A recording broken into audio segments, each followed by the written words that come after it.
Hello and welcome to Always Take Notes. This week's episode is brought to you by Reedsy, the world's top marketplace for publishing professionals. Whether you're writing your first book or your fifth, Reedsy can help you take a real step into the world of publishing.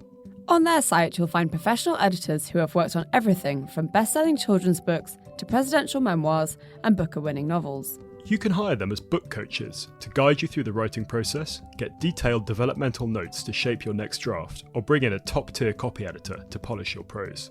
Browse through thousands of hand-picked editors from around the world, put together your shortlist, and start getting quotes today. And, for listeners of Always Take Notes, Reedsy is offering $50 off your first collaboration when you sign up at reedsy.com/loves/notes. That's reedsy.com/loves/notes. Sign up today and give your book the best chance at success.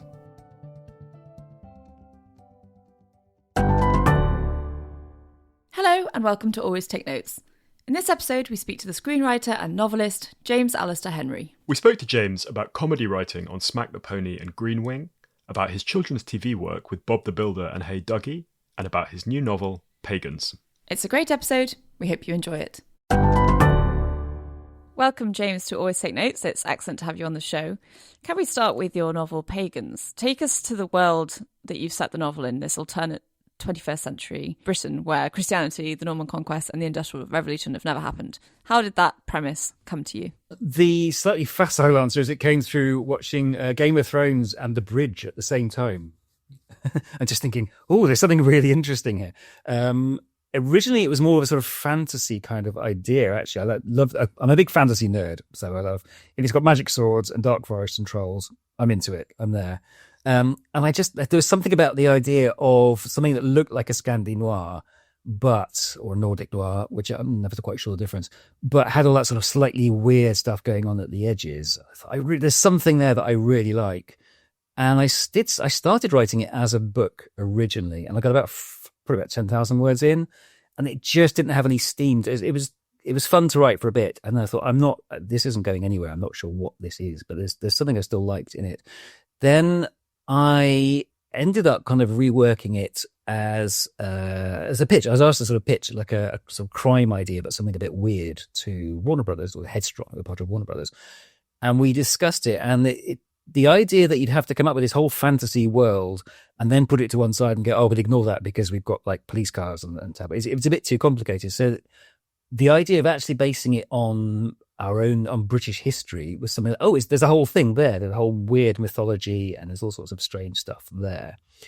And the idea of it being a police procedural I thought this is quite interesting because although the parallel history stuff I love everything being sort of familiar but unfamiliar at the same time. There's something really fascinating about that. But if you have a crime plot, like a police procedural plot, you've got stuff everyone knows. You've got two mismatched cops chasing down a serial killer against a background of political unrest. Everyone you can grab, it doesn't really matter what country that's set in, you can grab it. You can sort of run with that. So I thought this is a way you've got something really familiar and unfamiliar. So it's set in a Britain where the country is split between Saxon England, the Celtic West, and there's an independent Republic of Scotland to the north, which my wife, who's Scottish, is very happy about.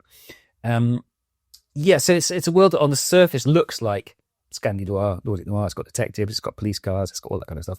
But actually the beliefs are very, very different. So Christianity never quite took hold in this world. People, they're all pagans.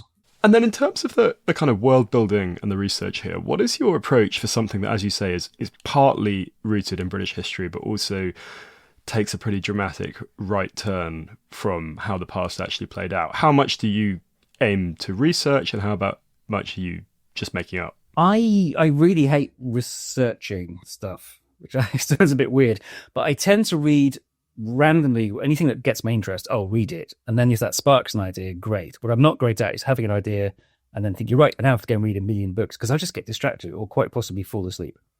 So I've always been very interested in kind of British history and that kind of just the cultural differences anyway are kind of fascinating.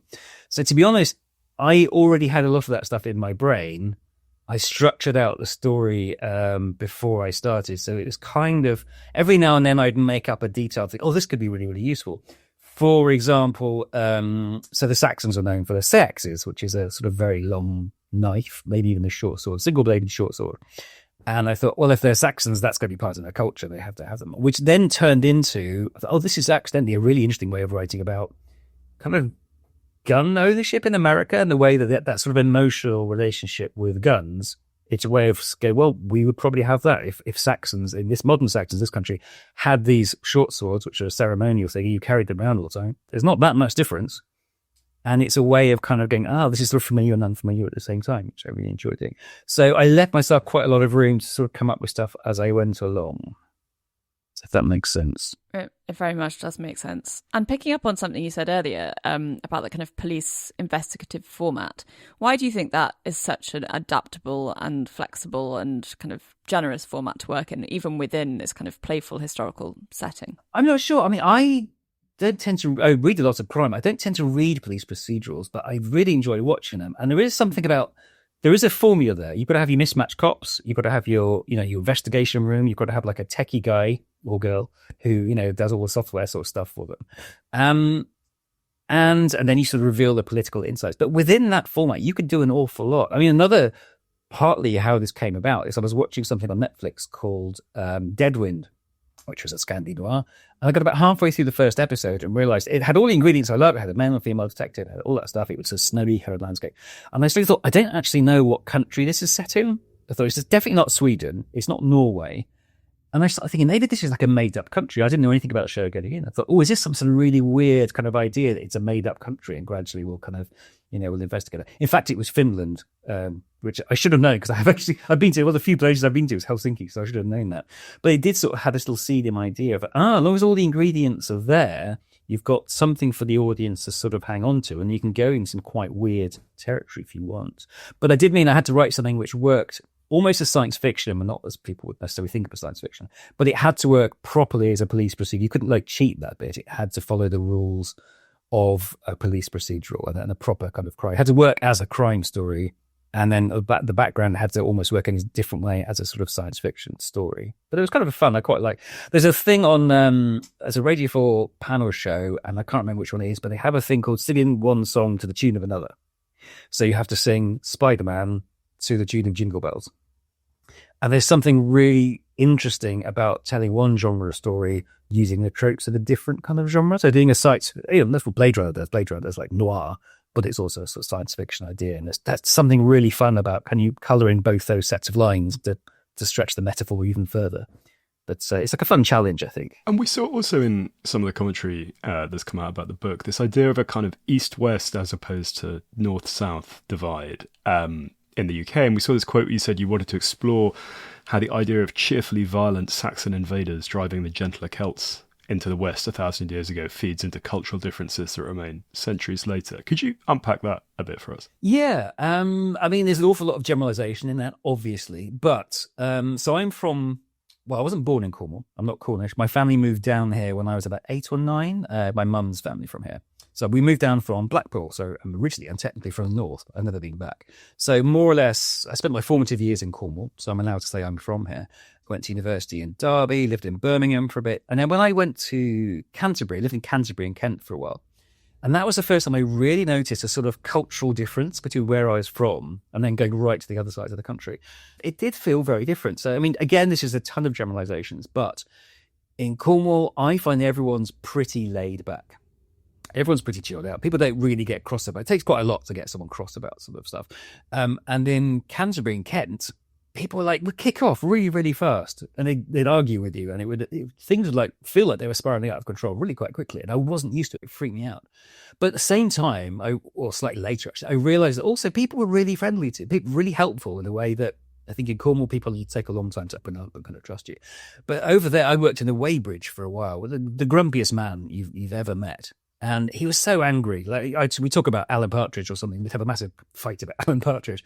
And then he'd get, it's time to go. And do you want a lift, mate? Do you want a lift? And it was like he'd swing from one thing to another. And it was just culturally very, very kind of different. And I got really into this idea of, because I was obsessed with Time Team. I still love sort of Time Team. And when you sort of pick up your history that way, you go, okay, so there's something in the Saxons coming into England from the east. And yeah, and the Celts being kind of pushed west. And is there a sort of an east-west divide in a way that makes more sense to me than a north-south divide? Because if you're from Cornwall, we're not really included in the north-south divide. We're right off. There's a whole chunk of the country that's like off to one side because we mostly don't have very much, quite poor with it. There's a lot of wealthy people down there, but they tend not to live here. So you're left out with the north-south thing, but the east-west thing does make a lot more sense to me. I've always found. So it's kind of interesting to explore that a little bit and make it a literal boundary. So the Celts, they're known as tribals in this world. They live kind of like Native American reservations, which is another trope in kind of crime fiction that is always kind of fascinating me. But it's in some ways a lot of Celtic cliches. It's people in mobile homes, and it's they're stuck out beyond the border. They have their own country, but they have lots of land but no real money, which the Saxons have reasonable amounts of land and a reasonable amount of money. And to the north, the Scottish Independent Republic is part of a sort of Scandinavian economic league. Because when you take Britain out of the equation, the whole world has to be different because we did so much damage, but also we influenced so many things. So Scotland is a completely different country and quite wealthy as well. So it's like these three very different component parts of Britain. And the backdrop in the story is there's something called the Unification Summit, which is this crazy idea that what if these three countries all came together and became one country? How could that possibly work? And there's various forces that don't want that to happen at all, and some are for it. So that's like the political backdrop. In a way, it's just kind of literalizing. That's what science fiction does well. It's literalizing kind of this stuff that's out there anyway, I guess. And how did you want to explore those themes through the characters of Detective Captain Edith and Inspector Drewston? Yeah, so we've got the two protagonists are Edith, who is the daughter of the Earl of Mercia. So she's effectively a Saxon princess. Well, they're not really princesses as well, but she's like highborn. Her dad's a politician. She hates politics. She likes, rolling her sleeves up and getting into a fight in an alley and chasing criminals. She loves all that. She's a proper, ball to the wall detective. So she's very Saxon. She's very forthright. She's quite fighty. She's quite full on. But again, that sort of thing of also being quite kind, quite quickly as well, quite thoughtful. And she doesn't necessarily. She doesn't believe in the gods. I mean, in this world, the gods aren't necessarily any more real than they are in our world. There's just a sort of system of that's just a belief that sort of people have, and she's quite happy to go along with it. So if she was in our world, she'd go to church out of politeness, but she's not that bothered about it. Whereas Detective Inspector Drewston is a Celt. He's from Dumnonia, which is the old word for the Devon and Cornwall kingdom, and he's much more kind of mystical. And he doesn't. The Celts don't have much money, they don't have much influence, but he is still a detective, and he still has some rank even when you go across to Saxon England. So he's very sort of thoughtful, quite mystical, but he sort of plays up to that a little bit. There's an element of him playing up, being the wise Native American sidekick. Like, he knows that's what people expect him to be, so he's going to sort of use that to his advantage. So he'll kind of hack. He's quite good at hacking computers. He'll get a bit of information he's not supposed to have, and then say, "Oh, it came to me in a dream. The goddess told me this possible thing that the CCTV camera is left open, and you can go with that." So he does play up to it a little bit. So they're both kind of aware of their stereotypes in a way, and use that to their advantage. We wanted to come back to the new novel in due course, but could we fall back now to your early life? So as you mentioned, you went to university in Derby, you'd grown up earlier in Cornwall, and we saw you had this stint as a bookseller in Kent, a stint in a factory, and then you kind of had a break into screenwriting through this competition in the late 90s. Could you take us back to that period of your life and how it all started, really? Yeah, well, I started because I knew at primary school, I realised I wanted to be a writer because there's a series of children's books I loved, and they were called something like Bobby and the Magic Spoon or Bobby and the Magic Chair. They were just for really little kids, and I just loved them. They were fantastic. It was just a little boy, and then the spoon would start talking to him, and he'd have a little adventure, and there's like 30 of these books. They were fantastic. And then one day, at my primary school, we're all sitting cross-legged in the hall, and the teacher said, "Oh, now we've got the writer coming to talk to you," and it was H.E. Todd who wrote these books, and my mind was absolutely blown that I love these books so much. And it was just like a bloke, and he was lovely. He was just a bloke, and he talked about writing. And I realized I was about 8 or something. I realized that you could do this as a job, and after that was all I ever wanted to do. So I didn't do great in my A levels, but I wanted to do some sort of creative writing degree. There's nothing else I wanted to do, and I did very badly in my A levels, in fact. And Derby Poly, excitingly, had set up a sort of writing module that you could do, where you got to try out all these different things. So you got to try out poetry and prose and scripts, which is something I'd never occurred to me before. And I just clicked with script writing. I thought, this is great. This is absolutely what I want to do. And if I come out of university within a year, I'm not a full-time script writer, then I failed. And then within a year, I had failed because it's actually quite difficult to get a job as a script writer if you haven't written scripts. So I kept sort of plugging away. I entered this competition for Channel 4 and I won. It was a slightly younger age group. So I won. It was amazing. This was when I just got a job in the bookshop in Canterbury, which is fantastic for you because I still love books. I still wanted to write. I just didn't know how to write prose, but I knew I could write scripts. And one of the judges on the competition was Victoria Pyle, who was then setting up Smack the Pony. So she asked me to contribute to that. And one of the judges was a guy called Dick Handsome, which is a fantastic name. And he was an animation producer and he was doing Bob the Builder. So I basically got work from them, writing scripts. I then went down to like 4 days a week in the bookshop and then 3 days a week. And then I was just hanging out with my friends, really, because I just enjoyed being in the bookshop. So I thought I should probably, think about what I'm doing. And then Green Wing started. And they'd already made the pilot. They were looking for an extra writer, and I got that gig. And that was the quit the day job, get an agent. This is it now. You can be a writer for a while. So I very reluctantly stopped working in the bookshop because I still really miss working in the bookshop and doing events and getting authors I liked in and stuff like that. It was just fantastic. But just seeing how it worked as a business was really eye opening as well. So that was fun. So I guess I've been a full-time scriptwriter ever since, which is about. I think Grooming came out 2004, so I guess like 20 years I've been full-time scriptwriter, sort of varying between comedy and doing a lot of preschool animation because I say it pays the bills. I really enjoy writing it as well, but it's weirdly hard work sometimes, so I kind of knocked that on the head a few years ago. And I've always been part of I've written with the Green Wing writing team, essentially. It's like 5 or 6 of us, and I've written with the same people for comedy anyway, for about like last 20 years, which is really unusual in this country as well. You don't normally work with the same people for that long. We definitely want to get into the British versus American writing room, setup later on. But you said when you were at university and you kind of alighted on scripts as the medium for you. Can you put your finger on, or can you remember why that was? Why scripts at that point rather than novels or poetry or anything else? Yeah. It was quite, the whole moment was quite weird. I definitely wanted to be a writer. I wanted to write prose. And I'd get really hung up on, okay, if a character walks, it sounds ridiculous now, but character walks across the room, do you describe the sound their slippers make against the carpet and how much they turn the doorknob? And, I don't know where to stop. I don't know what you're supposed to write. And then with scripts, I realized that you just write character opens door. And in fact, you don't even have to write that. Normally the character's in the room when you start a scene. So you don't even have to write character opens door. You have the character talking. It strips it all back. And I remember so clearly because what they asked us to do as an exercise was find 10 minutes of a film you like and write it in script format. And they gave us like an example of a script format, which I didn't even look at. And I started writing. It was Batman Returns, which I absolutely love. That's when I became aware of script writers as individuals. So Daniel Waters, who wrote that, and Heathers, and he wrote a whole bunch of fantastic stuff. And I started going, I suppose you say, location or something. And I had this really specific moment. I thought, wait, maybe I should actually look at the sample script they've given me and see how the layout works. Because apparently it's a special kind of layout. And it was like the first time I almost applied myself properly and took a moment to go, is there maybe a proper way you're supposed to do this rather than just winging it the whole time? So I looked at the script and it just sort of clicked in my brain and I was like, oh, this is how you do it. And 1 page of script will equal 1 minute of screen time broadly. And you don't have to fill the page with loads and loads of details. It's an awful lot of, scripts are kind of cobweb and twigs. Do you know what I mean? You've got so little. If you look at the amount of dialogue that Mad Max has in Fury Road, he's got 20 at the most lines of dialogue. He's got nothing. But, you have the illusion of something incredibly deep going on, rich. And that's what I really enjoy about script writing, I think.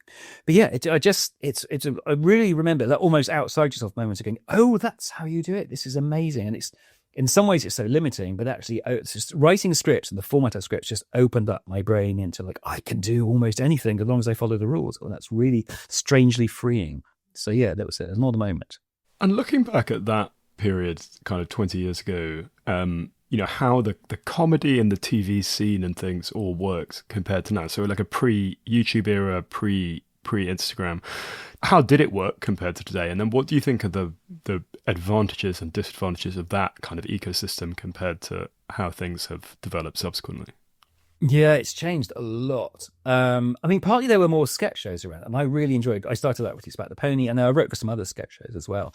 There were a load more sketch shows, and you just got to try out stuff. It was very free, and you could be in them if you wanted.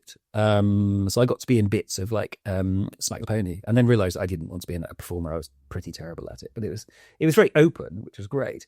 But you could just write stuff because you found it funny. Didn't really have to go anywhere, and you slowly kind of learned the shape of sketches. And now sketch shows are almost a dying art because they're just expensive to make. This is the problem. You have to pay loads of performers, you have to pay loads of writers, you've only got so much time. There was in the dying years almost of sketch shows, suddenly they were all shot in really nice flats because the producers were filming them in their own houses to save money. So like, oh wow, all these houses are suddenly very nice. Yeah, it's the producer houses. And now it's if you're going to make a sketch show, you might as well do your own sketches on YouTube or something. I remember very clearly one producer saying to me, "Oh, we want to work with some YouTube people, and they'll be desperate to because they really want to make, they really want to be on telly. That's really important." And I was like, I don't think you understand how much money they're making and how little they actually care for television. And eventually, I think she realised. But yeah, it's changed an awful lot. I mean, it's difficult to pitch as well because now everything is a co-production. And that's not great for comedy. You'd think British comedy travels really well. It doesn't. It doesn't travel as well as you'd think at all. So I was I was developing a family comedy with the BBC, and it got cancelled, not cancelled, but it didn't happen a week before I was due to be setting up a writer's room because they just couldn't guarantee they'd be able to get other countries interested because it didn't have a high concept. It was basically based on my own family. It wasn't about a load of people. It wasn't about a zombie who happens to live with a family or a normal family on a spaceship, and that's the sort of thing they can pitch really easily. So it's moved towards very high concept things, and it's surprisingly hard to pitch comedy now. So I do feel like it's to an extent is going away, which is very sad. It is a real shame. But yeah, you don't necessarily see it changing while you're in the middle of it. It's when you sort of step back and get, oh, things really have changed quite a lot. And you're very grateful to have. I'm just finishing an ITV sitcom that I'm working with the other screenwriters. And you're painfully aware that you're very lucky to be working at all because so many other comedy writers just aren't getting work. So it's kind of scary. It's an odd situation in some ways, isn't it? Because I think I heard somewhere that on most of the British streaming platforms, iPlayer, etc., the most viewed titles every week are things like Gavin and Stacey. It's those kind of classic British sitcoms. So why do you think there is that kind of turn away from commissioning and investing in that kind of content? I think because comedy is expensive and it's not guaranteed. If people don't like your comedy, they really hate it. Like they really, really get cross with it. Whereas if someone watches a drama they don't like, they'll just turn over. If someone watches a comedy that doesn't make them laugh, they become furious. And I'm like that as well. I mean, if I watch something that's supposed to be funny and it's not funny, I get really angry with it. A lot of comedy writers will watch the first 10 minutes of any new show just to make sure they hate it. And they're always more annoyed if they like it. That's almost worse. I mean, there is an issue that commissioners aren't very excited about script writers. They like to commission performers. It's writer performers ideally, but performers first. So if you have a good script, well, I say good. If you send them a script and they like it, they almost don't know what to do with it because things ought to come from a performer first. That does make life a lot more difficult, unfortunately. So yeah, it is tricky.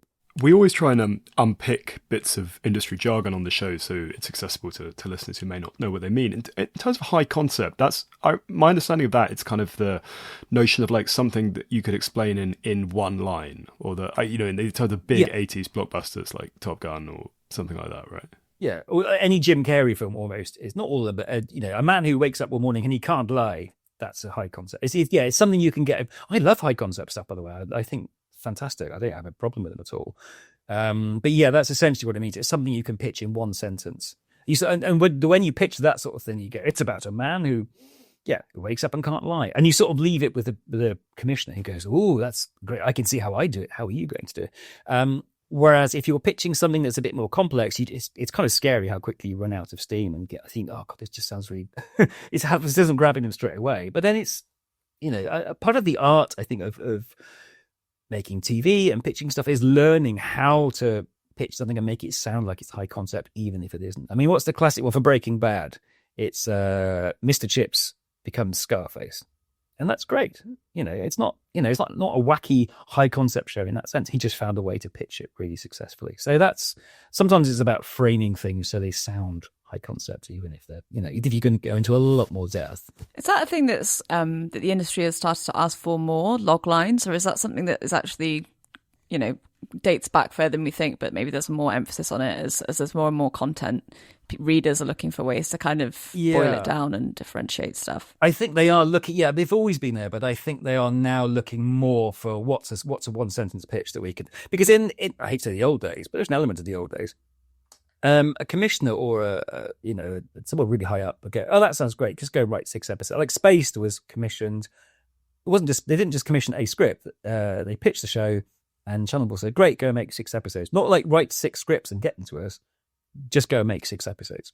And that really doesn't happen now. So I developed this family thing with BBC, and they commissioned an episode, a pilot episode, and I wrote that, and that was great. And then 3 months later, they commissioned the second episode.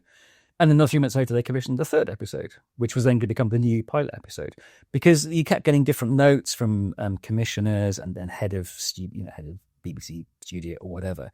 And it's really bad for the soul, quite honestly, to just keep reworking and reworking. And it was this is the idea that's based on my own family. So the core of it, I knew what it was and it was fine. But you do get so fed up with having to defend your idea over and over and over again. It's the development process just does kill a lot of things. But everyone is, answerable to more and more people above them. And they're always trying to find a reason to stop the person above them saying no. So there's so many more hoops to jump through. We thought writing a book was amazing because it didn't matter. You just do whatever I wanted with an extent. So it's a very different experience. We touched on this a little bit earlier, but this difference between a kind of American style writer's room and the British individual writers model, it sounds like you've had a bit of experience in both those areas. And we saw that particularly, in these early projects that you're doing, like Green Wing and stuff, it was a big writer's room. Eight people was the number we saw there. I mean, what's been your experiences in those two environments, and then your thoughts on the relative merits of them as well? Well, we thought we were writing the American writer's room style. So there was a lot of we would workshop things with the actors. We'd come up with a loose storyline. We'd all write different scenes. It was just like, there's a party. Episode 5, there's a party. Let's all go and write loads of party stuff and put it all together.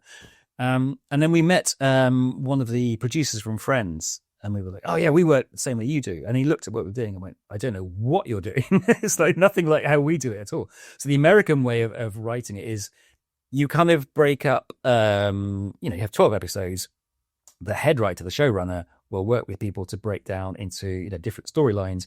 People go off and they're all different, but someone will go off and write each story up on their own. Then you bring it back into a room with 12 highly paid Harvard graduates, flash up the script on the wall, essentially, and then everyone will just pitch in and make it funny. If it's a comedy, make it funnier, make it funnier, make it funnier. And we didn't do that at all. But it's still a lot more collaborative than most British comedy, which tends to be written by 1 or 2 people, or these days a writer-performer.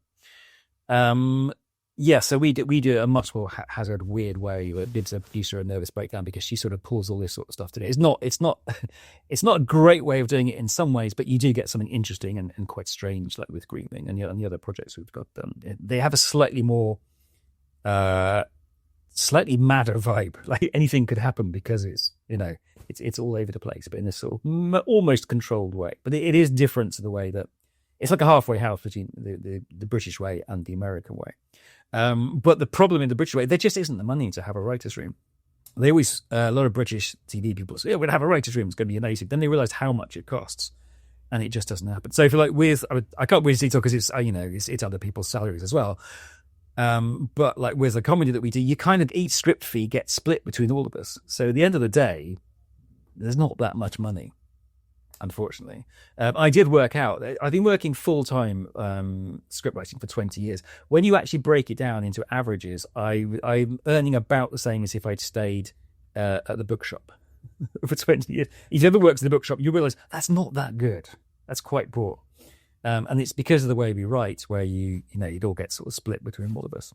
And if any one of our shows got remade in America, then fantastic, we would all be millionaires, but it hasn't happened. So you said that the way that you wrote it was different. Was that because you were writing it together in the room rather than splitting up the work and then coming back together? Or how did you actually put the stories together in practice?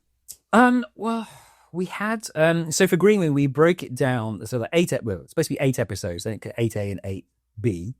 And we we just kind of write stuff that made us laugh, and that would gradually, aggregate into sort of organic storylines. I mean, episode 6, we literally had Mac is attacked by monkeys because we didn't know what else we were going to do for that episode. None of us wrote a monkey storyline, so it didn't happen. So you just get 20 different scenes set at a party, or more likely one of us would go, oh, here's quite a nice little 3-part scene which will develop and actually kind of go somewhere. It's not great because it doesn't teach you anything about structure. You just don't know anything about structure at all. So it took me a long time to go, oh wait, there's probably a structure you should be using here. Because it's a halfway house between a sketch show and an actual kind of comedy drama. So it's a little bit of a mess, and we were kind of making up the rules as we go along, which is, kind of brought it to life, but also it's absolutely exhausting kind of way of doing it.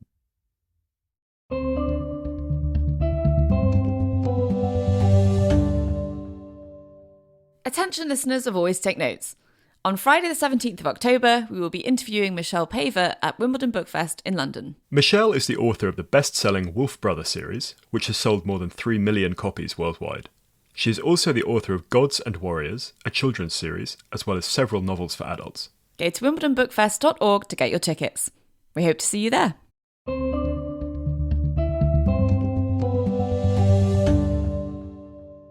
Could you tell us a bit about this animated work for young children that you mentioned earlier? We've had interesting conversations on the show before with people who both write and edit picture books for young children, and the line they always take, or the position is always people think this is easy, and it's really not. It's really complicated, and there's subtleties that outsiders don't understand and everything. Tell us about how you got into that world, and then what the challenges are with that kind of stuff. Yeah, well, there was a big crossover between children's television and comedy writers. So an awful lot of comedy writers I knew would essentially kind of pay the mortgage by going and writing some Bob the Builders, or now it's like Hey Dougie, stuff like that. But which makes it sound it's not cynical at all. And I really love writing for children. And yeah, writing something like Bob the Builder, it did teach you a lot about structure actually, because you've got 8 minutes and you can't. There's so much you can't do. You can't kind of fudge it for a very young audience. You can't have lots of reams of dialogue to get yourself out of a hole. You've got to tell the story very visually and very simply. But also try and be funny in a way that kind of kids will enjoy. And I really clicked with, and I just remember when I was little, I think I was home poorly one day, and my mum had to go out, so she left the telly on, and it's ITV, so now a new show, Danger Mouse.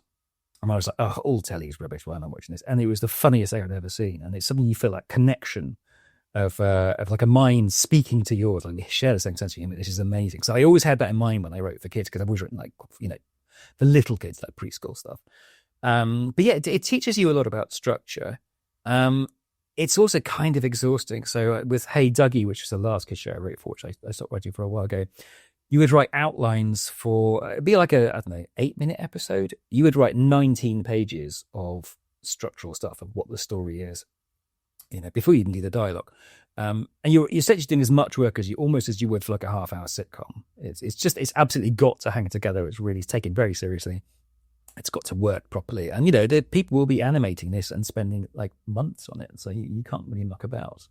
But all the animation companies think everyone works their way.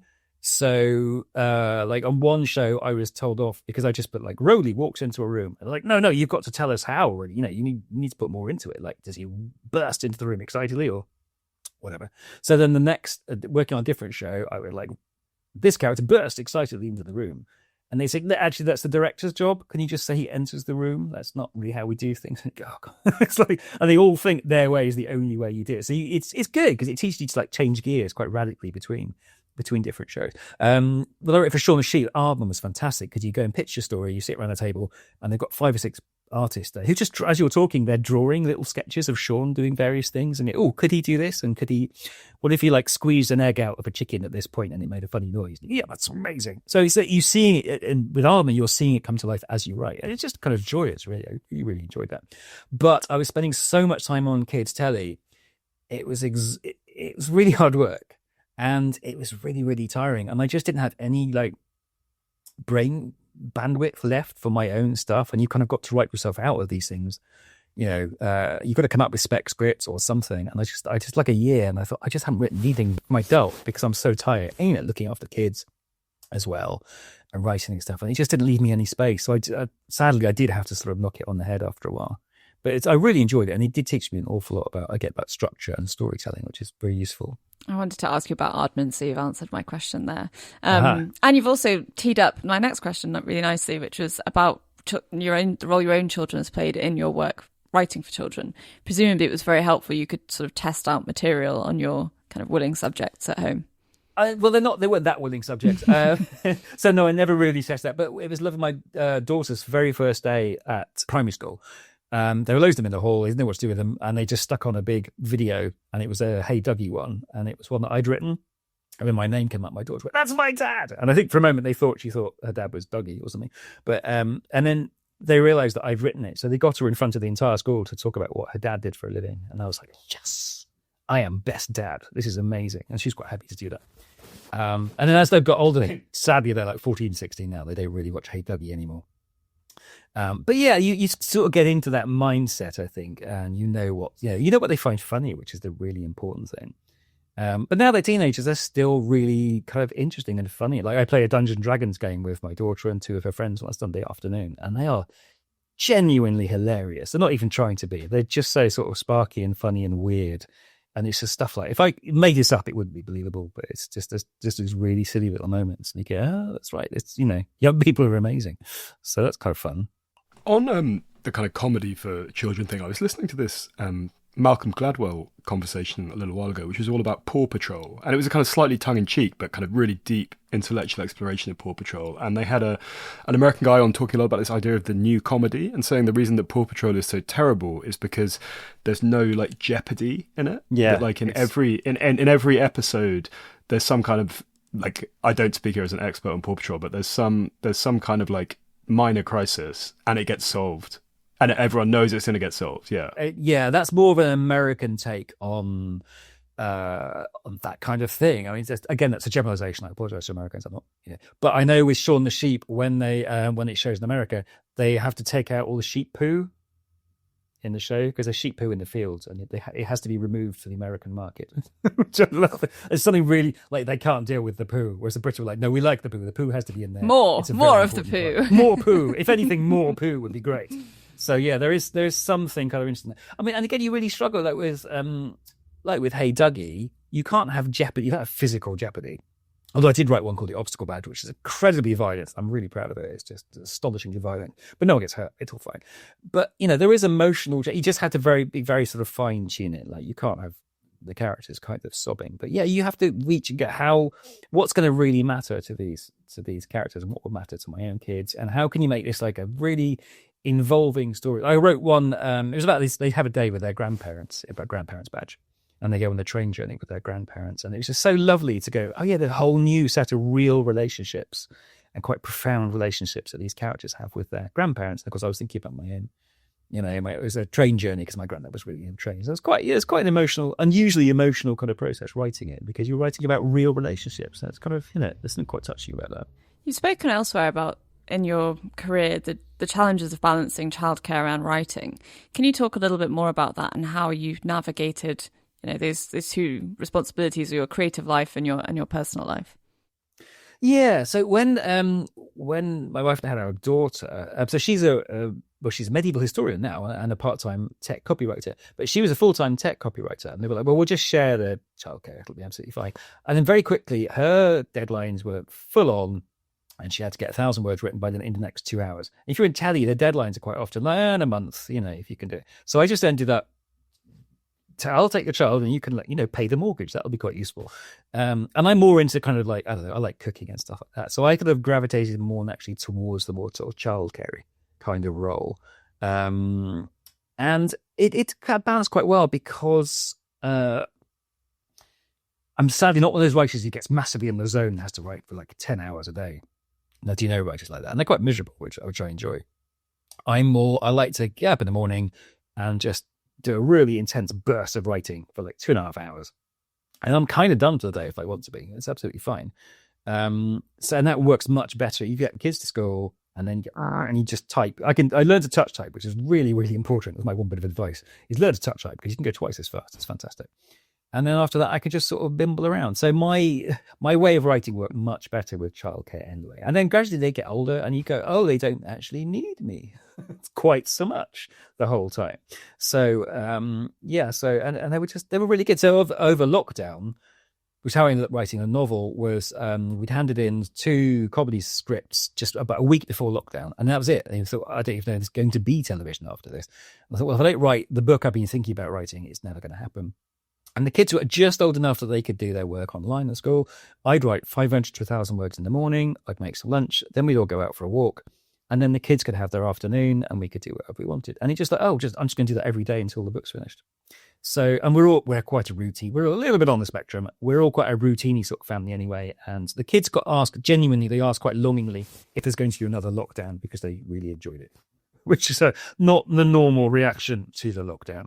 But yeah, no, it kind of worked quite well. So I tend to work in these sort of short, intense bursts, which work quite well with childcare. And with the novel, with Pagans, what's been your experience of working with a smaller independent press as opposed to a kind of large bulge bracket publishing firm? Yeah, it was really interesting because we went through quite a few publishers. My agent we had an Excel spreadsheet, which he'd up. Rather than me have to ask him every day, or him have to tell me I've been rejected, he had an Excel spreadsheet, which is online, and you could see the reactions as they came in.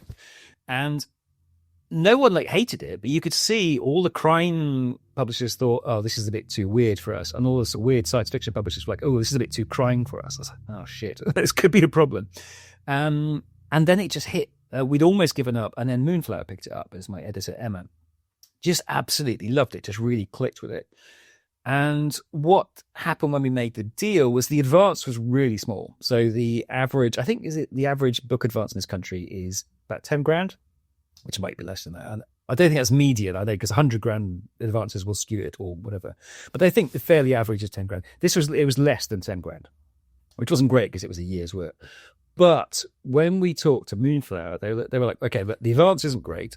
Sorry about that. That's just how we work. But the royalties are really generous. They're really generous to the extent I think they might be regretting it. But also, they said we only put 1 or 2 books out a year. And when we put a book out, we put everything behind it. We really go for it. And I know so many people who've had books published, and it's like the second thing out that month. And they go, oh, yeah, there's a book. And then it's just forgotten about.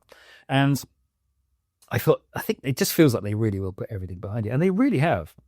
So, yeah, going for a smaller publisher, in this case, really worked. And what's quite interesting, I think Emma was really happy, the editor, because it didn't need much of a rewrite. She said it was one of the tightest kind of first drafts she'd ever read.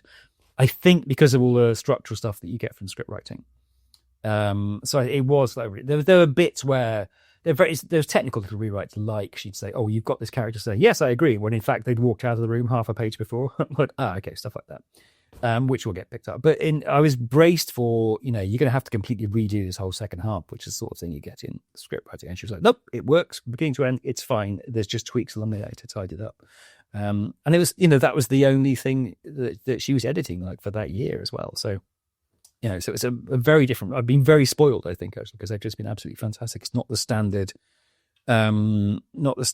treatment. And I'm very glad that all the big publishers kind of weren't into it because it just felt with exactly the right person. When you talk about those structural lessons from script writing, was it the case that you had the novel worked out either kind of on paper or in your head before you started writing, or did you make tweaks, leave room for changes as you went along? Yeah, I had it very loosely. So there's this thing called the story circle, which is used in sitcoms sometimes. But Dan Harmon, who wrote Community and other things, he had to come up with a way that he was working with writers to churn out 24 episodes or whatever of Community. And he was like, we have to have a way of formalizing the structures so you can do whatever you want, but we're not reinventing the wheel every single time. And it just breaks the story down into 8. It sounds quite formulaic. It's really not. It just breaks the story down into 8 sections, which will have a slightly different function. So once I basically had a big bit of cardboard, I put a circle, break it down to 8 sections.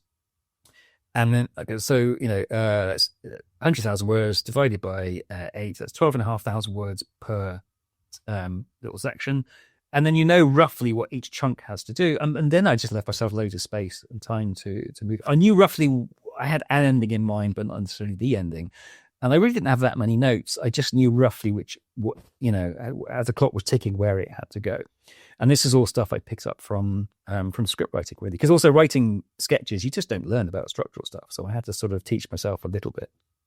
But it's all applicable to whether it's a novel or a series of TV or, in some cases like a sketch. It's the same structure. It's fractal. It's the same structure. It's just on different scales. So that's when I started taking that seriously and applied it to my script, it just made a huge difference. You could see the reception was very different. And then I thought, well, there's no reason this can't work with a novel. It's really just a little framework, to be honest. And the fun bit is kind of making it up and introducing a new character. Oh, this is a good character. She's going to be handy. We'll use her later on. So if you plan it out too much, it's just boring, I think. And if you make it up as you go along, I run out of steam really fast. So my whole thing has been trying to find a balance between structure and, actually having fun with the writing process. We saw in some of your social media posts online, you've commented about living in Cornwall and how that's sometimes kind of perceived by producers in London and stuff like that. What has your experience been of, being, working in this world that is often very metropolitanly focused, but having a base that's outside it? It is quite funny because people are a bit bemused that I lived in Shepherd's Bush with my wife for about 6 months, and then we decided to move to Cornwall to spawn, to have children, essentially. So I've pretty much always been based down here. It's quite, so I was supposed to have a meeting with a very successful TV producer, and I was up in London for a couple of days, and then he didn't get back to me, so I just got on the train and went home. And he called me about 20 minutes on the train and said, actually, if you're right to come in, I'm really sorry, I'm going back to Cornwall. And this is like silence. He said, Cornwall? I went, yeah. He went, is this like a lifestyle choice? And I was like, well, in a sense, yes, but also I can never afford to live in London. Social media has massively helped all this kind of thing. Like, when I wanted to get into comedy, the classic way of getting into writing comedy was the weekending sort of sketch show for Radio 4, which is, it's great. They open up the writer's room and they say anyone can turn up to the writer's room, hear the pitch, and then go and write some stuff. That's great. I live in Cornwall. I can't travel 6 hours up. Also I worked at the factory. I couldn't really do that. So you have to kind of, I think even in Cornwall, you learn to make your own way anyway and kind of do your own thing. But I think also as you get older, people just assume that I've it's not semi-retired, but they've assumed that I've moved down here because I'm very successful. It's like, no, I just live here. It's fine. And people do refer to it as Narnia. That's hilarious. All that sort of thing. And some people are really sort of shocked that you can live in Cornwall because they haven't thought of it since the 1970s. Because they used to come, as one producer said, you Cornwall, I hadn't thought of that since the 1970s. I said, well, we've got on fine without you. But he was really nice. I felt really bad slagging him off. But, but it's quite interesting. It's useful for when I used to do more general meetings, it's quite good because my agent could present me as a sort of scarce resource. Like, James is coming up to London for 2 days. You've got 2 days to meet him. And it made me sound a lot more important and exciting than I actually was. But it's quite good. I go out for one meeting and then I get the sleeper up, which is fantastic. I go out for one meeting and I sort of cram a few other meetings around it. So it's just, I don't know, it's quite good to be out of that sort of London-y conversation, I think, as well, to be honest. Because I like doing stuff that's a little bit, off to one side. And I think you can sort of retain that more easily by not constantly hanging out with telly people, essentially. Or arguably anyone. When you've got small children, you don't get to hang out with many people at all. But so it's worked out fine. It's made life more difficult, but I think long term it's been fine. It's a rule of the show that we ask every guest about money, and you've touched on it both in that answer and kind of elsewhere in the interview. But how have you made writing work over the years? How have you made a living from it? By doing whatever anyone asked me to write. I think that was a big part of it. I've always been pitching my own shows. I've always been pitching drama shows. I always think, if I do one Doctor Who, that'll make enough money that I could just go and work on that for a year. That'll be fine. And I got so close to getting a Doctor Who. But you just kind of have to write what people are asking for you to write, I think. So it's kind of a struggle. I've got my wife works very hard, is very good and made more than me. So she was paying the mortgage. I'd regularly I'm going to have to take some money back out of the mortgage to pay my income tax because I hadn't been paid on time. And that's the big problem, is that people will delay paying you as long as possible. I think there's one script I wrote, I didn't get paid for it for about 18 months. It was just so insane. So it's very, very difficult. And you're sort of treated a little bit like an artisan, like a sort of crafts person, and that you should be doing this for the love, really, and you have to get, not really, I do need to be paid. So it's been a real struggle. It's been really difficult. What's I've got quite nice is if you write for little kids telly, gradually you sort of build up. So ALCS, so twice a year, the ALCS will find fantastic things like an episode of Bob the Builder that was shown on a Finnish oil rig.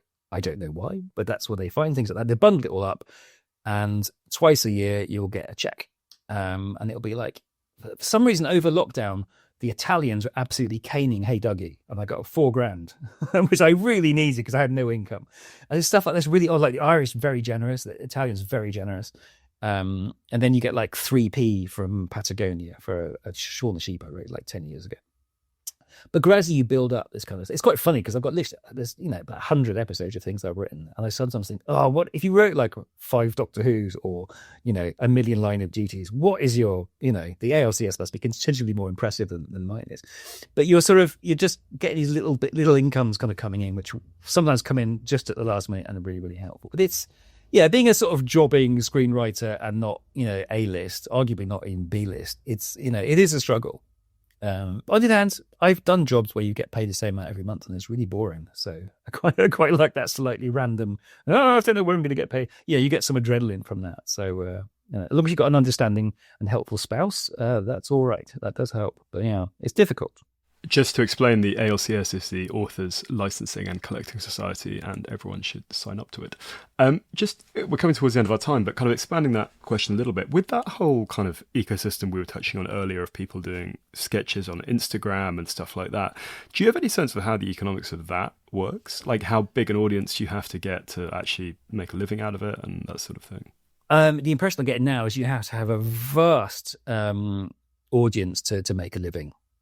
It's like everything else. You've got like 1% of people are making a fortune, and beyond that, very few people are making a living. It's. I think it was easier earlier on, but when sketches get 10 million views, and those people clearly aren't making a fortune, it's really difficult. So whether I think it might be going back to you put your sketches and you put your comedy out there as a way of getting a proper job on broadcast TV or streaming or something. And that's doable. So I think it's gone back to being more a means to an end than an end in itself. It's always finding ways of stopping people making money. They're always finding ways of like taking the money away from people who are just like doing stuff for fun. There's periods where you could do it, and then it just becomes harder all over again. So it is difficult. But if you want to do comedy, if you're a performer, that's just a great way. Just build up a following by just putting stuff online and doing it that way. If that's what you want to do, you don't have to. And as a final question from me, given you enjoyed the experience of writing and publishing Pagans, do you see, going forward that you're going to carry on balancing novel writing and script writing? I don't know about balancing. I would rather now write books.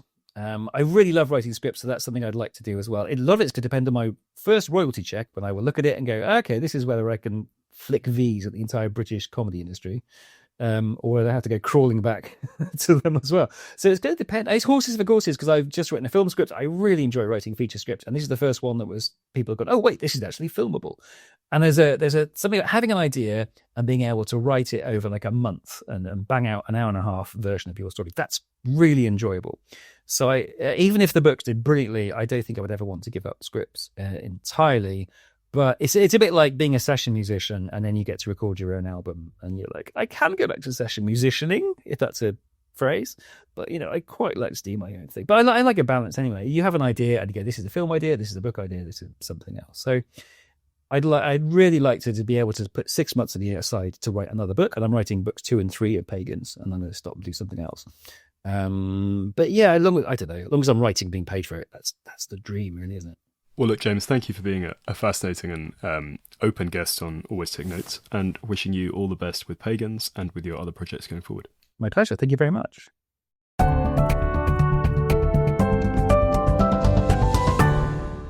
That was the Always Take Notes interview with James Alistair Henry. He's on Instagram at James521Henry, and Pagans is published by Moonflower Books.